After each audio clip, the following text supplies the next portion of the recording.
Welcome back to another episode of the MD Investor, the channel where we talk personal finance. Today's episode, we'll talk about 5 ways to find money, extra money, so we can invest. 5 ways to find extra cash so we can invest and reach financial independence sooner.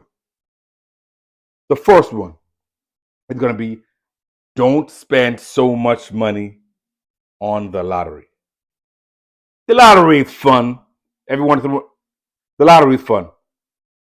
It comes up every couple of months. Powerball and Mega Ball and all these other balls, they have huge numbers: 500 million, 800 million, $1 billion. So it's fun, but the odds are exceedingly rare. 1 in 292 million. You have a better chance of being struck by lightning than winning the lottery. But sure, you got to be in it to win it. We know, right? So $1, $2, $4 every couple of months, not going to break the bank, not going to derail your retirement.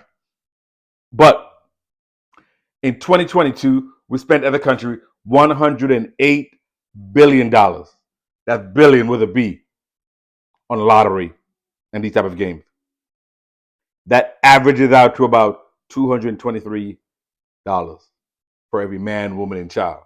Obviously, we know that there's some people that spend more, right? There's some people that spend more. Some people, every time they go to the local convenience store, they're getting their gum, their cigarettes, their alcohol, and give me some of those numbers.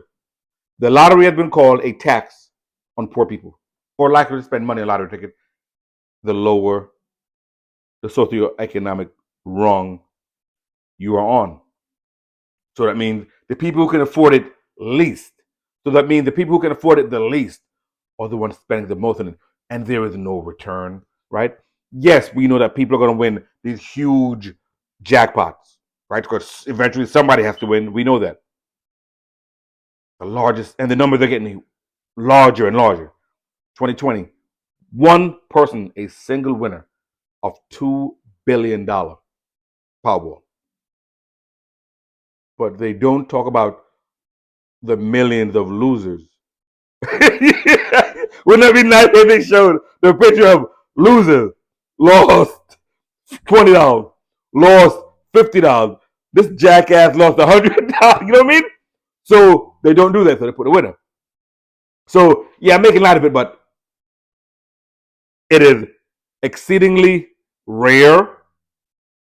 The odds are very long, right? And for someone on the lower rung of the socioeconomic ladder, that money could be put to better use, a more predictable return, right? So for example, if you're spending $20 a month on lottery tickets, if you put that $20 in an index fund that's tracking the S&P 500, which is going to give you about 8% which will give you about 8% return per year. After 30 years, you'll end up with about $27,000. It's not a life-changing amount of money, but that's $27,000 that you would not have had if you just kept buying more and more lottery tickets, right? So, and obviously the numbers get much better the more you put in, right? So if you're a person who are buying $40 worth of lottery tickets every month, that number would be doubled, right? So that is one place we could save money. And a lot of people sometimes only buy when the numbers get big. You know, if it's a regular $20 million jackpot, $50 million jackpot, they're like, oh, that's too small for me. And they only buy when the numbers become very large, 800, 900 million. Not realizing that their odds go down. It's less likely they win the larger those jackpots are. So the lottery is definitely one place where we can save money. And all the hype and the excitement around it But it makes it difficult to do prudent decision, right? Just buy one or two tickets. If you spend $100 and buy 50 tickets, you're not really increasing your odds significantly. And now you've just lost essentially another $95, $96 when that money could have been invested, right? So one or two tickets. Don't go crazy and buy 200 tickets. And then the media hypes it up. All your local newscasters and your celebrities and everybody and their mama is talking about it. So you get that fever and you just have to take out your wallet and swipe and give the money, right? So the lottery.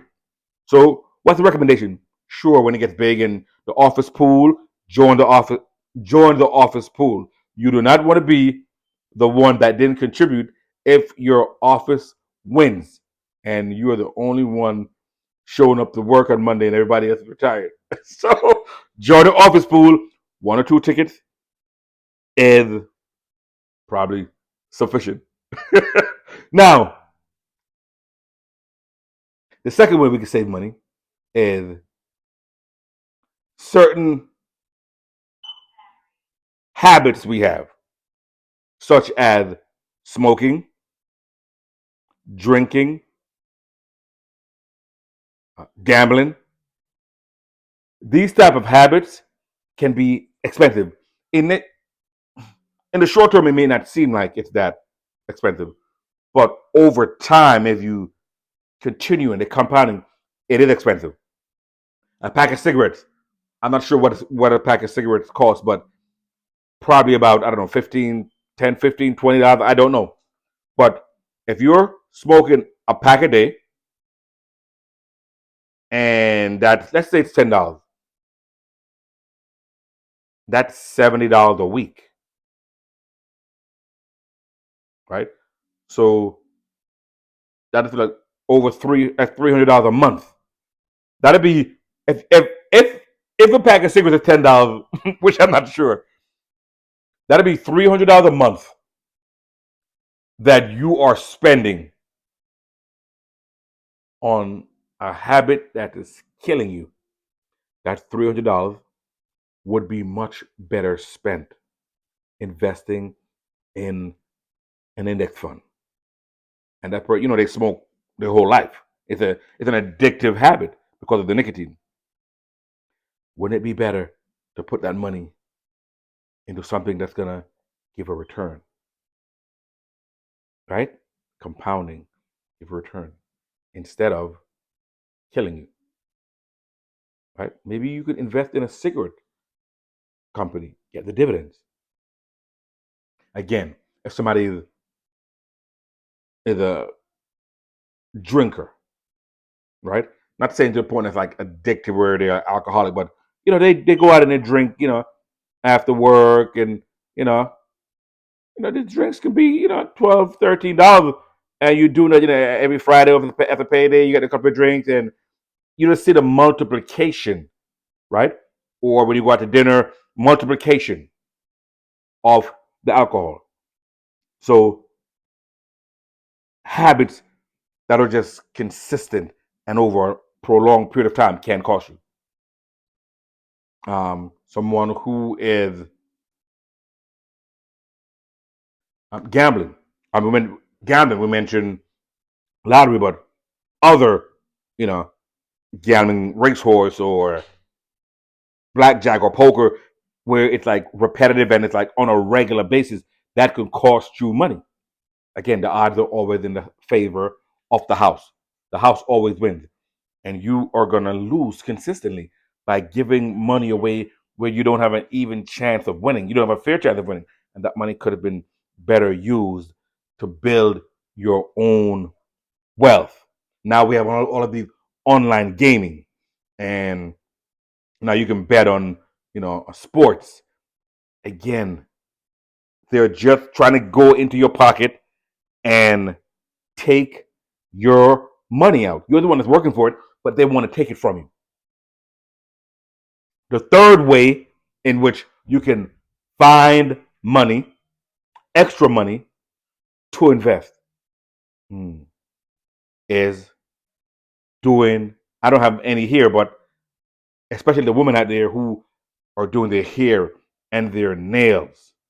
Hmm. Especially black women, African American women, they spend lots of money on their hair.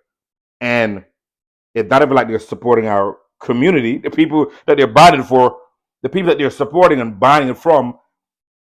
I mean, with the weaves and the lashes, it's not even from our community. They don't like you, they don't respect you, and that money is not coming into your community. I mean, and it is lots of money we're talking about $200 for to get your hair braided. And people are braiding their hair on a very regular time sequence. People are braiding their hair every 6 weeks, every 4 weeks.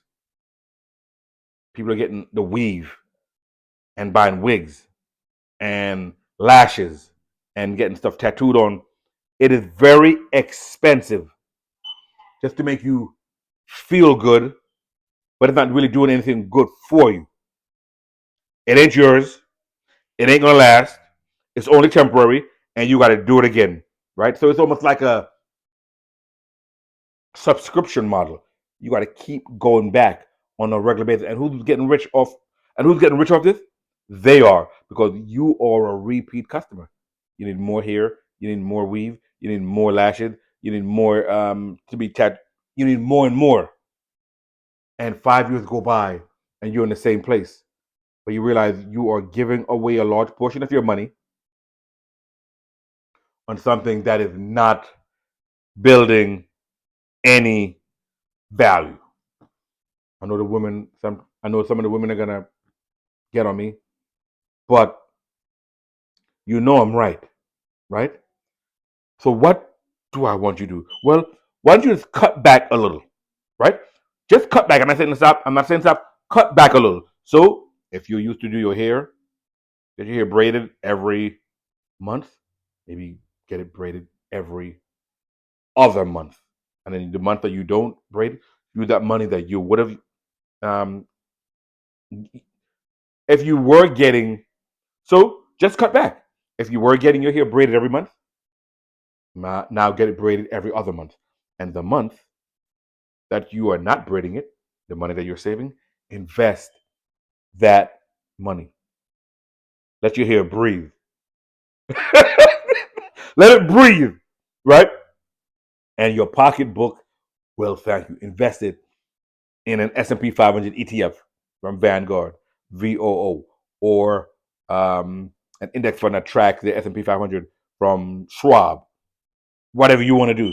But you'll be very happy that you did, because compounding is going to work in your favor. And probably after a while, you're probably going to think, maybe I don't need as often as I think I do.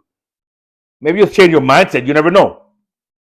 So that is a way to save some money. Again, with the eyelashes, save some money. Don't go there as frequently as you normally do. And now, because I know I may get some pushback from the women, let's go to the men. The men, all you guys out there who are sneakerheads, you in your 30s, and you in your 30s and your 40s, you got gray hair coming in like I do. You don't need all those Jordans. You're not in high school anymore. Pull back, right? All the video games, pull back. Use some of that money that you were spending on these sneakers and making these other people wealthy, and these video games and making those people wealthy. Maybe you should use, buy one sneaker, two sneaker. You don't have to have 10 or 12 in your closet to match everything. No, we're getting out of that. We're breaking out. We're breaking out. We're getting educated. Use that money and invest that money. Put it in an index fund. Invest it. Right? Again, guys, this is not investment advice. I'm just giving you my opinion, what I do, and what I recommend, what I know is much better than the alternative. Because with the sneakers, After years pass by, you can be like, okay, that's fine. You had that, but okay. And everybody's going to say, yeah, I'm going to sell them and flip them and all this stuff. There's a mentality, too, that we got to get out of. We have to get out of that mentality.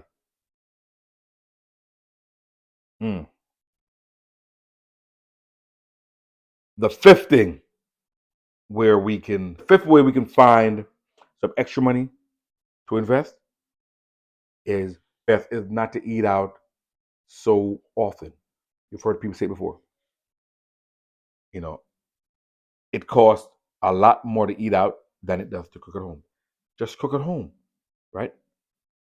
You would save so much money and save the going out and decrease the going out to a smaller proportion. I know people go out not just to eat, but it's a form of entertainment. It's a form of social interaction. So, you're gonna, it's a way to spend time with family and friends. But how about just have family and friends come over the house, bring a dish, potluck. We're cooking, we're watching, we're cooking, we're talking, we're fellowshipping. It's cheaper. You probably get to know the person more, and we could all link up and be on that journey together to be financially independent and get off the plantation. So let's quickly review them. These are 5 ways to get extra money to invest that we may not know is there. We said number 1, the lottery. Do not put so much money into the lottery. When the jackpot is up, fine. Join the office pool. You can buy another one at home, you and your family, but don't spend $100, on lottery tickets. Right? Do not spend $100 on lottery. Do not spend $100 on lottery tickets. Number two is get rid of the bad habits. So the cigarette smoking, the alcohol, the gambling, all those cost money. If you can get rid of those habits and that money that you were spending on that, take that money and invest it, right? I may even add into that habit coffee as well. I'm not saying your coffee is going to cost you your retirement, but you know, on a regular, a lot of these, Starbucks and other things, they're expensive. Number three, the hair, the nails, the makeup, spending all that money on a regular basis just to look good, so people can say you look good, but it's costing you a lot of your discretionary income. And money that you're spending on your hair and your nails is making other people wealthy, and that's money you don't have to invest and to grow your wealth. Come on. Come on now. Come on. And the brother, you are not exempt. All those sneakers, all those Jordans, all those hats, all those video games, you're not a little boy. Grow up and invest that money. You only got 2 feet. You don't need to have 20 pairs of sneakers and no sports jacket, and no casual shoes, and no dress shoes, and no dress collared shirt. Come on, we're men now. And number 5, we said we got to control our spending, especially when it comes to eating out. Okay, begin to cook more at home, healthier, cheaper, and you can realize that, oh, I really like this. I'm kind of initiating a little passion here. It's a great way to get closer to your family and friends. And when it's all, and when you all add it all up, and when it's all added together, what this is going to do is put fuel on your fire. You're already investing, but now I'm finding more funds to invest to get to our goal faster. Again, guys, the MD Investor trying to increase our financial IQ so we can teach our children and break the cycle of generational poverty. Give me a subscription, thumbs up, like, send the video to family and friends who would enjoy this type of content so we can get on the road to financial independence. And until next time, continue to command your money to grow. MD Investor out.